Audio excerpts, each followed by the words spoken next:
السلام علیکم بیننده ارجمند. برنامه نوبتی اطلاعاتی و تحلیلی نبض زندگی منظور شماست. این برنامه است که در همکاری با استانسیه‌های مستقل تاجیکستان تهیه می شود و در این برنامه گزارش‌های آنها جایگزین کرده می شود و امروز ما در برنامه درباره وضع مهاجران مهنتی در شرایط پاندمی صحبت می‌کنیم. ما دیدیم که از ماه مارس سال 2020 اکثر کشورهای روی عالم درهای خود را بستند. مهاجران ما چی حال داشتند؟ امروز ما در برنامه کوشش میکنیم با کمک کارشناسان به پهلوهای این موضوع نظری انداخته باشیم. مهاجرت و مهاجران مهنتی در شرایط پاندمی چی حال داشتند؟ تا کجا از امتیازهای داده شده برخوردار شدند؟ شرح کارشناسان این برنامه حقوقشناس مرکزی مصلحتی مهاجر سیفالله ارگاشف و راهبر لایحه خلوتاس اینترکاپریشن آلمان در تاجیکستان فیروز شریفوف در این باره گزارش‌ها از تلویزیون قرغانتپه شهر باختر و تلویزیون عزی شهر خوجند از دیروز و امروز وضع مهاجران مهنتی در وطن نقل می‌کنند. سیفالله قبلوش شما رو به برنامه خوش آمدید میگم و چون در آغاز گفتیم که موضوع امروزی صحبت ما درباره وضع مهاجران مهنتی در شرایط پاندمی کووید 19 معلوم است که سال 2020 از آغاز بهار سر کرده واقعا تمام کشورهای روی عالم درهای خود را بستند و امروز علاقه وضع دیگرگونه است اما تاثیر آن باقی ماند. من میخواستم نظر شما را همچون یک نفر حقوقشناس وابسته به تاثیر پاندمی کووید 19 به مهاجران مهنتی در روسیه بوده چگونه بود؟ هر یک چیز با چیز دیگر وابسته است. ما نمیگوییم که مثلا گرفتیم که تنها به کار نرفتن یا که از کار محروم شدن که همین که دی بسنده است. نه، تا حتی ما خوب میدانیم که امروز حتی ارزش مال و محصولات خواه در کشور استحصال شونده خواه از خارجه صدور کرده شونده باشد همه آن بالا رفته است. این هم باشد بیشتر علاقمندی دارد به همین پاندمی، به همین ضرر پاندمی به اقتصادیات اجتماعیاتی دولت‌های جهان از آن جمله فدراسیون روسیه و جمهوری تاجیکستان است. از این خاطر من چنین میشمارم که امروز مردم جمهوری تاجیکستان هم نیز نابسته از آن که از جانب جمهوری تاجیکستان بسیار کارها به سامان رسانده داشتند به خاطر آنی که شهروندان خلق جمهوری تاجیکستان دستگیری کرده شوند لیکن از این پاندمی اذیتی کلانی کشیدند. بله تشکر. خب همین ما خوب میدونیم که در شرایط پاندمی حکومت فدراسیون روسیه برای مهاجران مهنتی یک قطار سبکی ها را از جمله در مورد گویم بود و باششان و قیدگیری آنها یا تمدید پتنت های کاریشان یک قطار سبکی ها را گویم جاری کرد. با اندیشه شما اون امکانات های و امتیاز هایی که داده شد تا کجا مثلا از جانب مهاجران مهنتی درست شناخته شد و آنها واقعا گویم این امتیاز ها به فایده مهاجران مهنتی واقعا کار کرد؟ درست، در حقیقت ما باید همین را اعتراف کنیم که فدراسیون روسیه تا توانست برای مهاجران مهنتی به گفته گپ عقب نشینی کند. یعنی که بالای آمدگی بهتر به سری مهاجران مهنتی بالای نو را نآوردند یا که طلبی دیگری نکردند یا که به جوابگری نکشیدند، البته در رفت از پی جستجوی واقع شدند، نه اینکه برای مثلا گرفتیم که مهاجران مهنتی یک طلبات نو را با اختراع کنند. ماه اپریل همین قراری فرمان پرزیدنت فدراسیون روسیه تحت رقم 274 برآورد. این از بسیار کارهای کلانترین به حساب می رود و همون چیزی که شما تاکید کردید این پیش از همه آزاد کردن از پرداخت پتنت یا اینکه از جوابگیری آزاد کردن هنگام عملی نبودن فعالیت مهنتی در دوره همین پاندمی. یعنی که قبلا اگر ما در جای کار بی پتنت باشیم وقتی که سنجش ها میگذاشتند ما یا دستگیر میکردند و به جوابگیری ماموری میکشیدند، اصلا ما آسانش جریمه میکردند و گندگی گیران اگر حتی خارج کنی ماموری نیست. لیکن با فرمان پرزیدنت فدراسیون روسیه تحت 274 قرار کرده شد که در دوره یکمین یعنی که کوارتل یکم همین پاندمی گویم از ماه مارس تا ماه ایون تماما یگان مهاجر مهنتی در جای کارش هنگام عملی کردن فعالیت مهنتی اگر که پتنت نداشته باشد هرگز به جوابگیری ماموری کشیده نشود، از اون جمله خارج کنی ماموری نیز تعیین کرده نشود. این یک. دویمش این است که اگر که همین دوره و یا علاقه پتنت داشته باشند و یا میتوانند مبلغ پرداخت نکنند. یعنی که پتنت شما دارید مبلغ پرداخت نکنید و همون 3 ماه فعالیت مهنتی رو بردن گیرید، ما اعتراف میکنیم که شما قانونا با فعالیت مهنتی مشغول شده هستید. سومینش این است که اگر که شما علاقه مبلغ گذرانده باشید ما همین مبلغ شما رو بعد از همین 3 ماه اولی پاندمی میگذرانیم.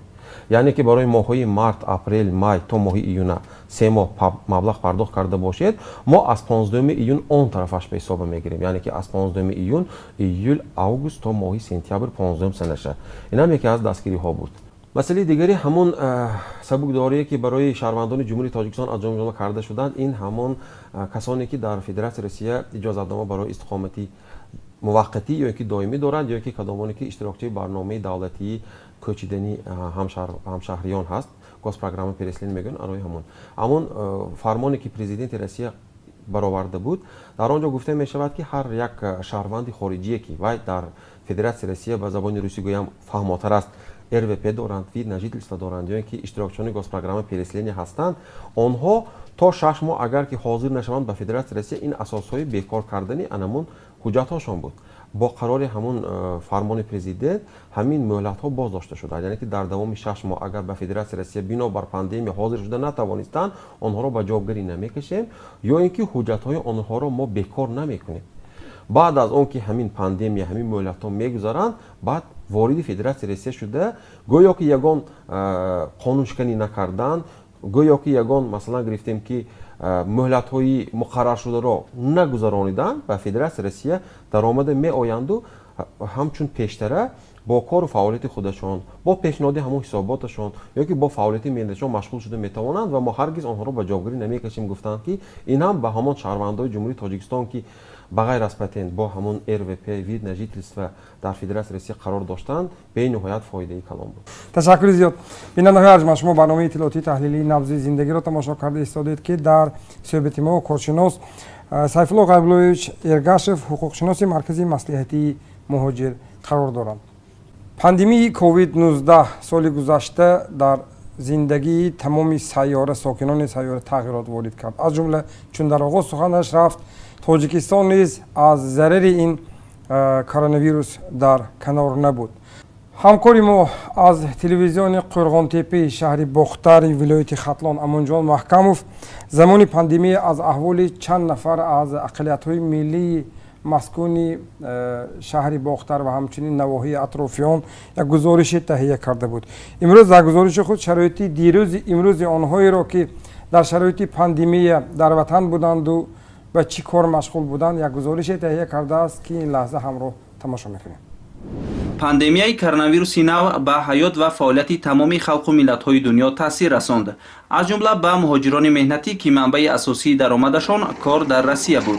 بسته شدن راه‌ها به سوی مهاجرت مهنتی مثل تاجیکان به اقلیت‌های ملی جنوبی تاجیکستان مشکلی کمبود درآمد را به بار آورده باشد هم، اما اکثر آنها کوشش نمودند که بیکار نایستند. رجب ارتیقف از ترکمن زبان‌های ناحیه دوستی بوده سالها باز ساختمانچی است. حالا او همراه برادرش در دهه‌شان به بنیاد خانه استقامتی مشغول میباشد. قبلا رجب به مهاجرت مهنتی میرفت.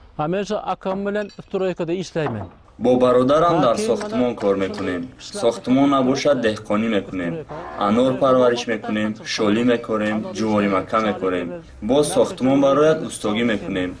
طبق اطلاع شعبه اگنتی مهنت و شغل اهالی ناحیه دوستی، مراجعت ساکنان عاید به تامین آنها با جای کار نظر به سالهای پیش خیلی زیاد شده است. در این میان مهاجران مهنتی نیز هستند که مدت با سبب قطع گردیدن رو و آب به روسیه و یا گران بودن چیپته پروازهای چارتری میخواهند حداقل برای پیشبرد روزگار در وطن به کار مشغول شوند. آدم‌ها خیلی خوجگی دارن، یک خیلی خوجگی دارن کار کسیان. خیلی زمین نازی حوالگی داره، خیلی کار کیسیان مردم. کسی که میام موافقی همون در خصوص با موافقی همون دیپلم شوخه که ما با کار تعیین میکنیم. آنهایی که مثلا روسیه میرفتن میامدن و استا هستن و یا دیپلم ندارن، با وایها چه خیلی کارها پیش میاد. یا حوز همی اکول مردکاری هم بسیار شده و خیلی مردکاری اگه ما بزرگ مردکاری نداریم که مردکاری مردم خیلی میگیرن میبرن خونه کیسیان مغازه کیسیان. کامل خدای بردیف باشد از کارش قناعتمند است. او قبلا به مهاجرت مهنتی میرفت اما اکنون به کشاورزی مشغول است. وی راهبر خواجگی دهقانی بوده همراه با کارمندان کرایه وقتش را در صحرا میگذراند. من اول روسیه رفتم می آمدم، این حاضران کرونا ویروس شده، راه محکم رفته آمده نمیشود. برای همین خواجگی دهقانی زمین داریم، همون استفاده میبره. کمباین داریم برای گندم زنی، از سیزن در گندم میزنیم. بعد سیزن خانه داریم یک شال برآورد برنج میکرده او آسیاب داره برنج میزنیم. احمدجان لالایف از ازبک زبانان مقیم ناحیه وخش می باشد. او بعد از 17 سال مهاجرت مهنتی در کنار منزل زیستش به بنیاد خانه استقامتی بند است. ساختمان بینای داشیانه 7 حجره دار 1 سال باز طول می کشد، زیرا به گفته او قامت افراختن خانه در شرایط امروزه کاری آسان نیست. برای آن پول زیاد لازم است، بخصوص در این دوره که نرخ و نوای محصولات ساختمانی بالا رفته است. 2001 تا 2018 گداور. از سال 2001 تا سال 2018 روسیه رفته می آمدم. دیپورتاسیا شدم. برای همین در دهام پسر کلونی هم در مهاجرت است. پیش از بیماری ها رفته بود. او نیز در روسیه در ساختمان کار می کند. کم کم برای روزگار پول می فرستد. در وقت کرونا ویروس یک چند ماه از کار ماندن. بیماری تاثیر کرد. دهه‌ای که احمدجان زندگی میکند پخته دشت نام دارد. اینجا اساساً ازبکان به سر میبرند. قسمتی از مردان در مهاجرت مهنتی بوده، قسمتی دیگر در وطن به کسب و کاری گوناگون مشغول میباشند. اگر کار و روزگاری برخی از جوانان به مهاجرت مهنتی ربط گیرد هم با بسته شدن مرزی روسیه، اینجا ساکنان هیچ بیکار نمیستند. ساکن 27 ساله همین ده فیضعلی زاکیروف 10 سال باز به مهاجرت مهنتی رفته میآید، اما این دفعه با سبب بیماری همگیر او به روسیه رفته نتوانست. ولی فیضعلی در وطن هم بیکار نماند. وی همراه با برادرش به چاره‌داری شغل نمود. هرچند وی در این سمت موفق شده است، اما باز هم تصمیم دارد که روسیه رود. سبب این را فیضعلی در درآمد بیشتری مهاجرت مهنتی ربط می‌دهد. از سال 2010 مسکو رفته می‌آیم. راه محکم شد، باز هم اینجاییم. کمی چاروا رو کلان کرده می‌فروشیم و فایده‌اش رو در روزگار خانه صرف می‌کنیم. راه شده شود یکم نرویم نمی شود. رفته کار کردنمون لازم.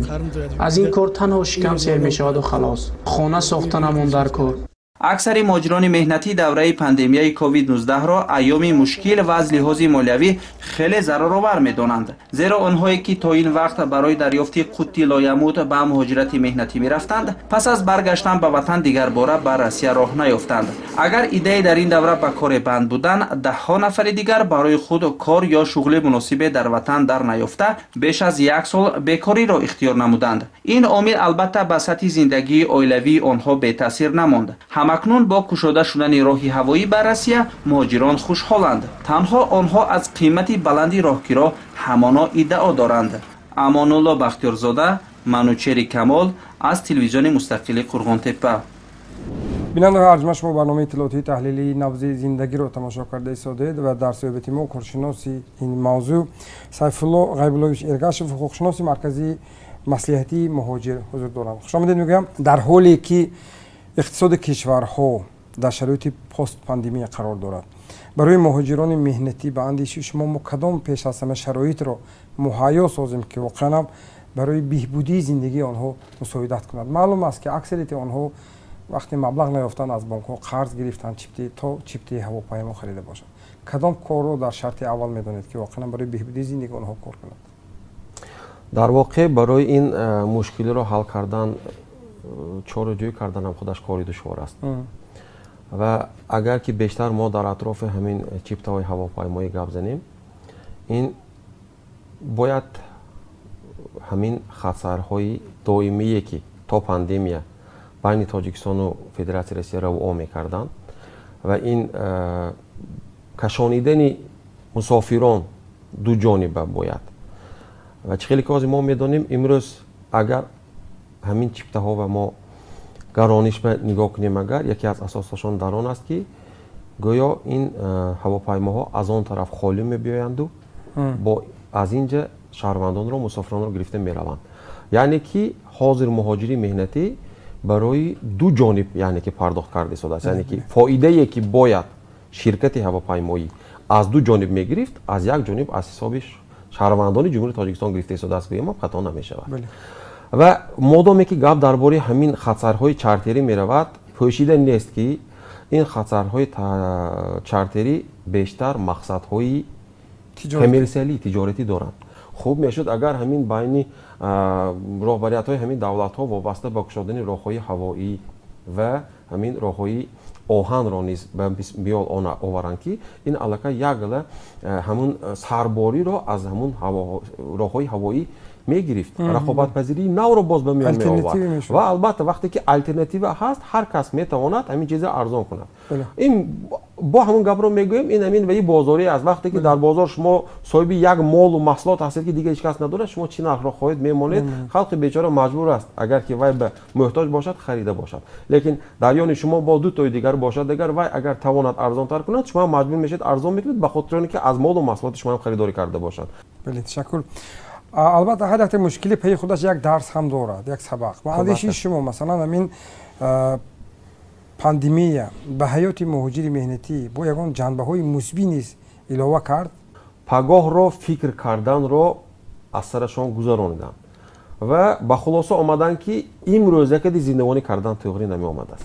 در شرایط امروزه عصر 21 همین روز یافتم همین روز خوردم الکی تغییر نمی آید. ما باید پگاه رو باید فکر کنیم. اکثریت مهاجران مهنتی ما افسوس با روزی امروزه زندگی میکردن. خرین در زمان عصر 21 اکثریت هم خیلی است. این وابسته از مهاجری مهنتی است یا نه. لیکن با وجود این احتیاطکار بودن. از رعایت طلبات قانونگذاری برخوردار بودن و دانستن که وقتی که در وطن میمانند و برای خودشون رنگ در فدراسیون روسیه بودگی جای کاری را یافته نمیتونند. همگی یک سال ما به فدراسیون روسیه رفته نتوانستیم. لیکن دیدیم که تا چه اندازه با ما ضرر آمد. من امروز خیلی که شما حتی هنگامی گپ درباره این چیپتا سوال کردید امروز ما خوب میدانیم که اکثریت آنها الکی مالهای آخرین خود را الکی به فروش مانده رفتند. کسی مال آخرین مال کلان شاخدارش را یا که چاروایی مایده شاخدارش را یا اینکه автомاشینی که و در یک روز در فدراسیون روسیه قرار داشتن نیت کرده بود که با پول کارکردگی در وطن ماشین میخرد برای عائله‌اش و برای خودش خدمت کردنش لیکن و امروز گرفت و اتومبیل خودش را فروخت و به مهاجرت سفر کرد. یعنی که این به آنها یک تکان داد یک سیگنال داد که احتیاط باشید که این روز در فدراسیون روسیه پول کارکردگی شما امروز که خراجات کردید پگاه الکی نیست. به همین خاطر قانون را رعایت کنید. پتنت را به رسمیت درآورید. انداز دولت مقرر شدگی را پرداخت کنید و این چنین به تاجیکستان وقتی که مبلغ صرف ارسال میکنید وای را احتیاط کنید. همون روز خودش خورده تمام نکنید. تا توانستید گیرید عقوبه انداز کنید میگن یعنی که پس انداز کنید یا که تا توانستید یک صاحبکاری ادامه‌ای را در وطن گشایید. یگان کارخانه‌ای که چاروا نگاه کنید یا دهخانی کنید یا دیگر این کاری که هر روز میکردن لیکن بیشتر به این اهمیت دید که اگر که رفت و مهاجرت نشد رفت و درآمد از مهاجرت نشد اقلا از همین وطن برای گروسنه نماندن زندگیتون رو پیش برده توانید. این همش الکی درس عبرت بود برای مهاجران مهنتی. برای شکر شما تشکر میگم. بیننده‌های ارجمند شما برنامه اطلاعاتی تحلیلی نبض زندگی رو تماشا کردید که در منبر کارشناس سیفالله غیب‌الله ارگاشف حقوقشناس مرکزی مصلحتی مهاجر قرار داشتند. برنامه را ادامه میدیم. ما در وطن ایستاده از حال مهاجران سخن میکنیم. اصلا مهاجر و مسافر بودن مشکلات خود را دارد. مهاجرت به آنجایی که نه همیشه شما را خوش استقبال میگیرند. مهاجرت در برابر منفعت اقتصادی دادن همچنین مشکلاتی بیشتر دارد. و مهاجران مهنتی ما در شرایط پاندمی چه حال داشتند؟ مشکلاتشان کدام بود؟ ما در یک صحبت ویدیویی با یک نفر از هموطنان ما که سالهای آخر در مهاجرت مهنتی قرار دارد و زمان پاندمی نیز آنجا بود یک صحبتی داشتیم. اسم او نصرت الله بابایف می باشد.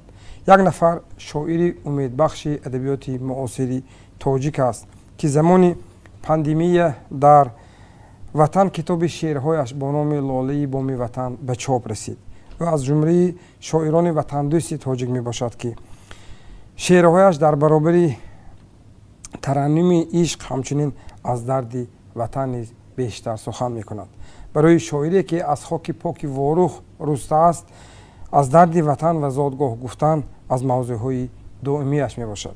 اما این نوبت ما از نصرت الله از شعر دیده بیشتر از حال مهاجران از حال آن هموطنانی که با او در شهرهای مسافرت فدراسیون روسیه قرار دارند پرسان شدیم. اینک همراه تماشا میکنیم.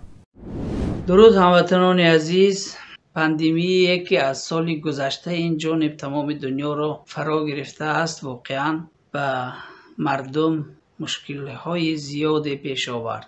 علل خصوص به مردم مهاجر که قسم بیکار ماندند، قسم بی پول ماندند، قسم در غربت موندند، قسمی در وطن در موندند.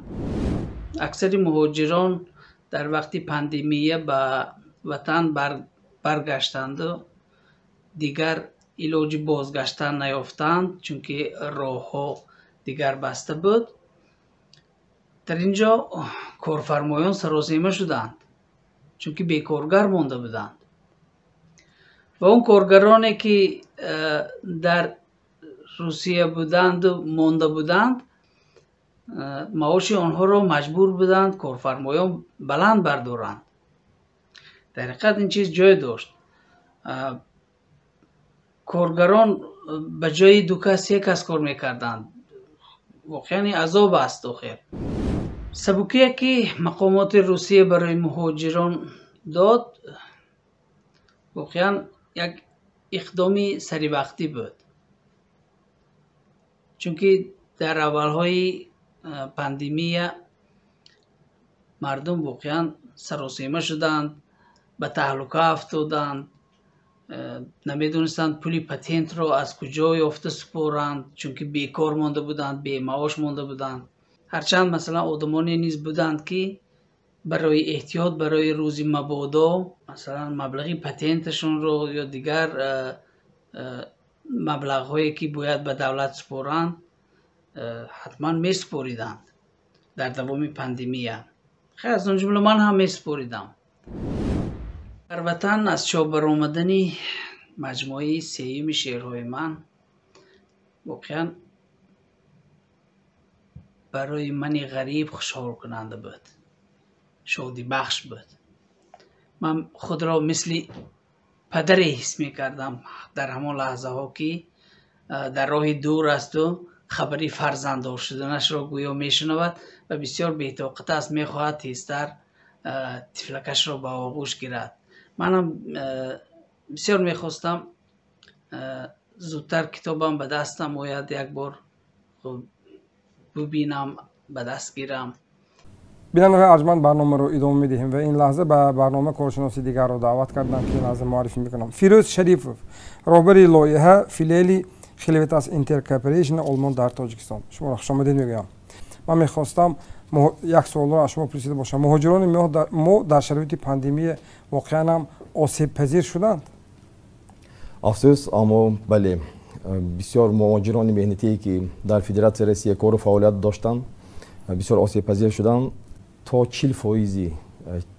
مهاجران مهنتی که در فدراسیون روسیه بود و باش و کار و فعالیت داشتند بیکار ماندند و تا 75% آنها به هر گونه رخصت‌های بیمزد روانه کرده شدند و بنا به معلومات اکادمی ملی روسیه معلوم گشت که 51% مهاجران مهنتی که در فدراسیون روسیه کار و فعالیت داشتند به یگان سرچشمه درآمد زندگی کردن گفتم ممکن.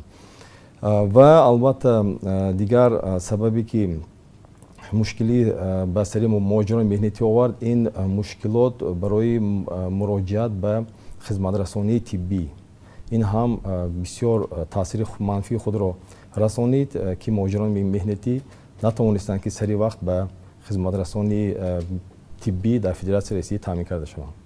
بله، تشکر.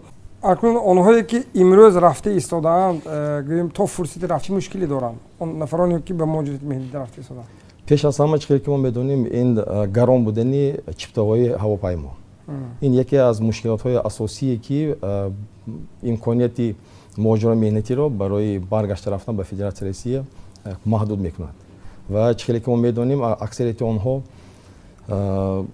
مجبور هستند که مال های خانگی را، автомашинаи худро, чизое ки солҳо онҳо гирифта истифода мебурданд, онҳо ба фурӯш бароранд ва чиптаҳои гарони ҳавопаймоиро харид карда ба Федератсияи Русия раванд. Аз санаи 7 июни соли 2021 инро ҳам мехостам ба муҳоҷирони меҳнатӣ эҳтимолӣ хабардор кунам ки як қарори ҳукумати Федератсияи Русия низ ба имзо расонида шуд ва қувваи ҳуқуқи худро пайдо кард.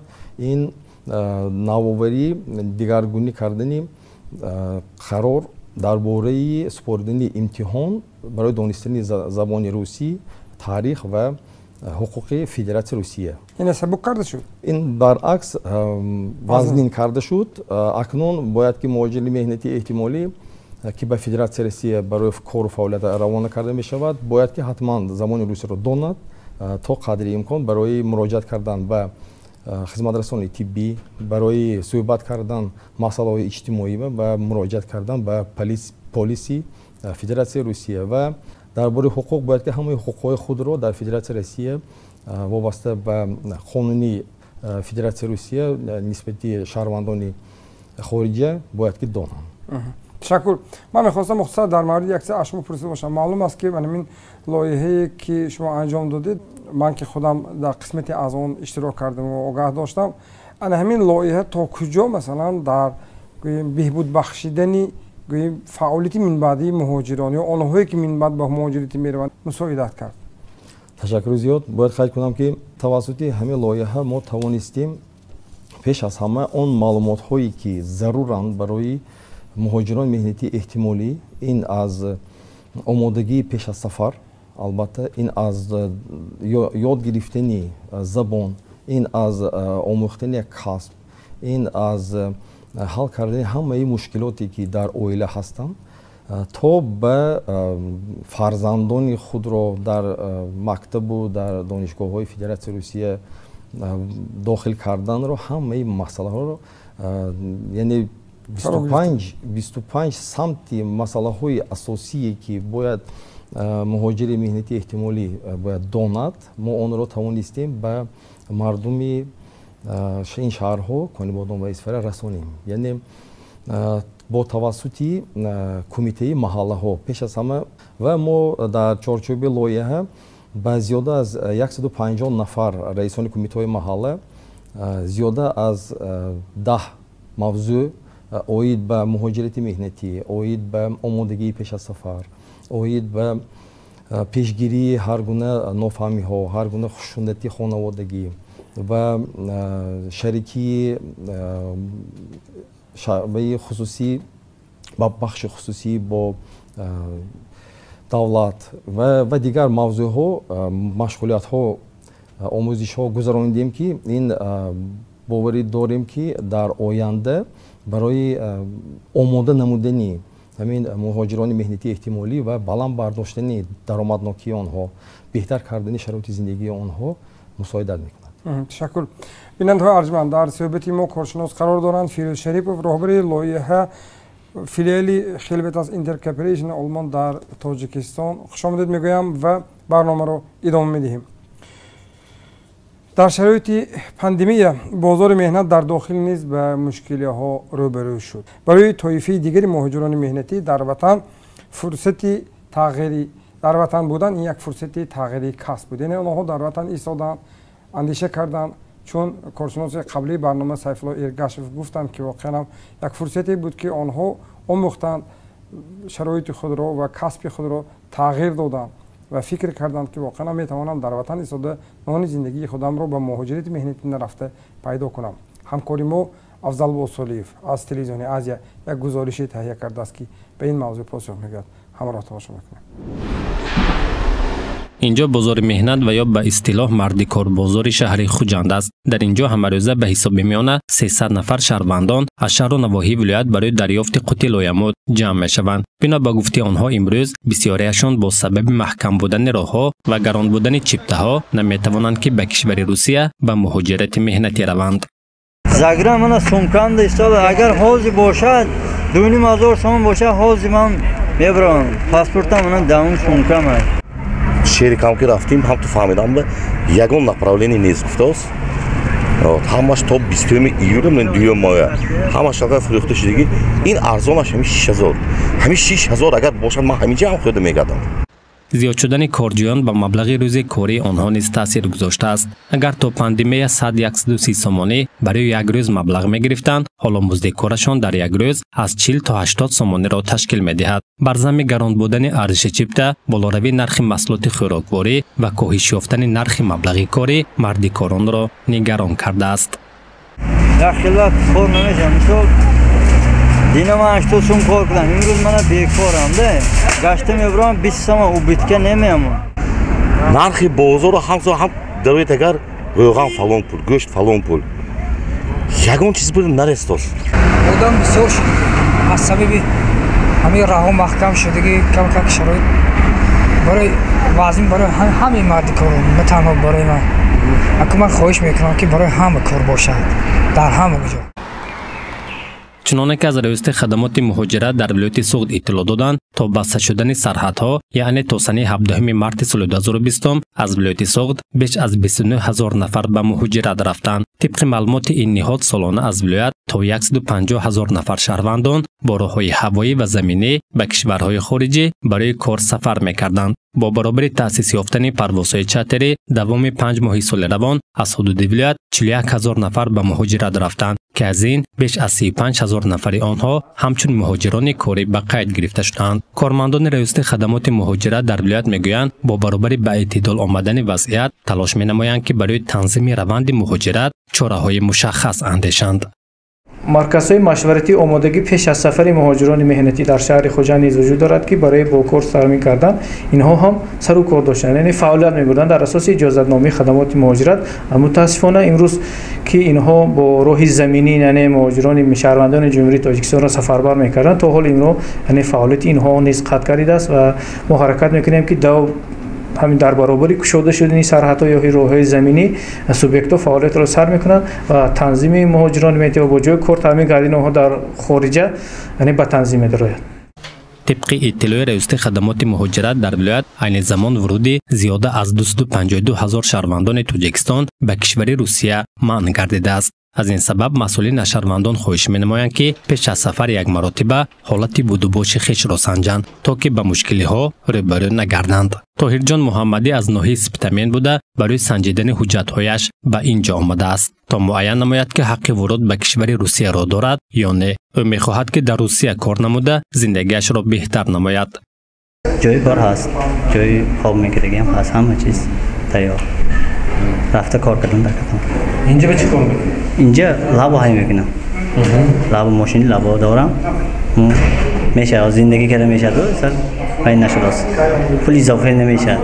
пул зиндагига мерасад. аз раёсати агентии меҳнат ва шуғли аҳолӣ дар вилояти суғд иттилоъ доданд ки бо мақсади бо ҷои корӣ таъмин кардани нафарони бекор ва бешуғл дар ҳудуди вилоят ба ҳисоби миёна ҳар моҳ ба корҷоён 3500 ҷойҳои корӣ бо маоши аз 450 то 2000 сомонӣ пешниҳод карда мешавад. соли гузашта беш аз 43 000 нафар шаҳрвандон ба раёсати мазкур муроҷиат карда дар маҷмӯъ 20287 нафар бо ҷои корӣ ва 3500 нафар ба касбомӯзӣ ҷалб гардиданд. давоми 5 моҳи соли 2021 бошад аз 18 000 сокинонӣ муроҷиат намуда 8005 нафар бо ҷои корӣ ва 2091 нафар ба касбомӯзӣ фаро гирифта шуданд. то имрӯз 65 нафари онҳо бо ҷои корӣ таъмин карда шуда 72 нафарашон ба касбомӯзонӣ 21 нафар ба корҳои ҷамъиятӣ ва ба 38 нафар қарзҳои имтиёзот барои рушди соҳибкорӣ пардохт карда шудааст. самрат баротов сокини шаҳри хуҷанд аст. ӯ низ нақша дошт ки ба русия барои кор равад. бо ин мақсад вай дар корхонаи воҳидии давлатии маркази таълимии шаҳри хуҷанд таҳсил карда касбҳои ошпазӣ, сартарошӣ ва монанди инҳоро аз худ намуда соҳиби сертификат ҳам гардид. азбаски роҳҳо маҳкам шуданд дар ҳамин ҷо дӯкон кушода имрӯз аз музди кораш қаноатманд аст ва аз ин ҳисоб зиндагии худ ва хонаводаашро таъмин менамояд. аз ҳисоби пандемия дар ҳаминҷо кор карда истодаам. хай кором нағз кор пешни бурда истодаам. новобаста ба оне ки имрӯз дар вилоят аз ҷониби ташкилоту идораҳо ва корхонаҳо ҷойҳои кории холӣ ба корҷоён пешниҳод карда шаванд ҳам, аммо аксарият интизоранд ки ҳарчи зудтар роҳҳо боз шаванду мисли солҳои пеш ба хотири дарёфти маблағи бештар ба кишвари русия ва дигар давлатҳо сафар намоянд.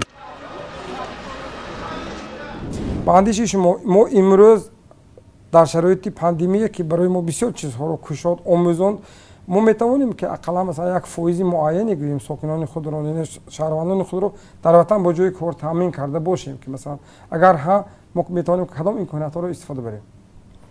албатта чихеле ки мегӯянд ҳар як мушкилӣ ин имконият. албатта чихеле ки дар гузориши мо тамошо кардем касбомӯзӣ ин яке аз беҳтар кардани шароити худ ҳисоб карда мешавад. афсӯс ки мо мувофиқи тадқиқоте ки мо гузаронда будем дар аввали оғозшавии лоиҳа натиҷаҳо нишон дода буданд ки каме аз муҳоҷирони меҳнатии эҳтимолӣ бохабар ҳастанд аз хизматрасонии марказҳои таълимии калонсолон ва мо бо мақсади бартараф кардани ин камбудӣ кӯшиш кардем ки бо марказҳои таълимии калонсолони ҳам дар шаҳри Конибодон ва ҳам дар шаҳри Исфара ҳамкорӣ намоем ва то қадри имкон маълумот дар бораи хизматрасонии онҳо тавассути раисони кумитаҳои маҳалла ба аҳолӣ расонем ва хурсандиовар он аст ки имрӯзҳо аҳолии маҳаллӣ аз шаҳри Конибодон ва Исфара мувофиқи маълумоте ки аз маркази таълими калонсолон мо мегирем муроҷиат карда истодаанд барои касбомӯзӣ барои гирифтани касби нав ва чӣ хеле ки мо бохабар ҳастем шаҳодатномаи ин марказҳои таълими калонсолон дар Федератсияи Россия инчунин қабул карда мешавад ва агар дар ба худи имрӯза зиндагии ҷумҳурии Тоҷикистон баргардем албатта ҷумҳурии Тоҷикистон ин давлати аграрӣ аст ва ҳар як шахси ки дар Тоҷикистон зиндагӣ мекунад дар бораи кишоварзӣ каму беш хабар дорад ва имконият дорад ва дар деҳот чӣ хеле ки ҳамон медонем аҳолӣ саҳми худро доранд барои замин ва ҳар як порчаи замин ба мо метавонанд даромади изофига диҳад. Мо имрӯз метавонем то 3 ҳосил аз як замин гирем ва шумо дуруст қайд кардед ки ман ғайр аз фаъолияти кори дар ин ташкилот боз ҳам замин дорам, боғ дорам ва дар он ҷо мо низ ҳамин сол як таҷрибаи нави ва ман шуд ки помидор шинондем ва кӯшиш мекунем ки аз он ҳосили нағз гирем ва албатта ин як таҷрибаи хуб мешавад, як имконияти нав мешавад барои оилаи ман, барои буҷаи оилаи ман ва албатта ман бисёр маслиҳат медодам ки барои муҳоҷирони меҳнатие ки дар ватан монданд ба ҳамин марказҳои таълимии калонсолон муроҷиат намоянд. Он ҷо метавонанд бо маблағҳои арзон ҳатто бепул ҳар гуна зиёда аз 25 касб омӯзанд ки имрӯз дар шароити ҷумҳурии Тоҷикистон бисёр талабот доранд. ташаккур мегӯям барои иштирокатон ва шарҳи ин мавзӯъ. фикр мекунам ин барои бинандаҳо аз манфиат холи набуд. ташаккур бурдед. саломат бошед. чун дар оғоз зикраш рафт, дар шароити пандемия тамоми кишварҳои рӯи олам дар як муддат дарҳои худро бастанд, сарҳадҳо баста шуданд. ҳатто ташкилотҳои кайҳоншиносӣ гуфтанд ки дар шароити авҷи пандемия фазои атмосферии сайёраи замин аз кайҳон дигаргуна менамуд, яъне тоза буд ва дар як муддат қариб ки парвози тайёраҳо ҳатто дар фазои атмосфера дида намешуд. бо пас шудани шиддати пандемия роҳҳо боз шуда истодаанд ва ҳама бесаброна воқеан ҳам интизор ҳастанд ки кай мо ба он шароити пештара, ба он муносибат ва ба он рафту омади пешина бармегашта бошем. албатта барои расидан ба он рӯз ва фурсат лозим аст ва он масъалаҳое ки имрӯз дар барнома мо зикраш кардем воқеан ҳам барои мулоҳиза буданд. ин барномаи иттилоотии таҳлилии набзи зиндагӣ буд. хайр, хонатон обод бошад. дар барномаи навбатии иттилоотию таҳлилии набзи зиндагӣ мавзӯи низоми фосилавии корӣ, яъне дар шароити хона нишастану ба воситаи интернет кор кардан муҳокима мегардад.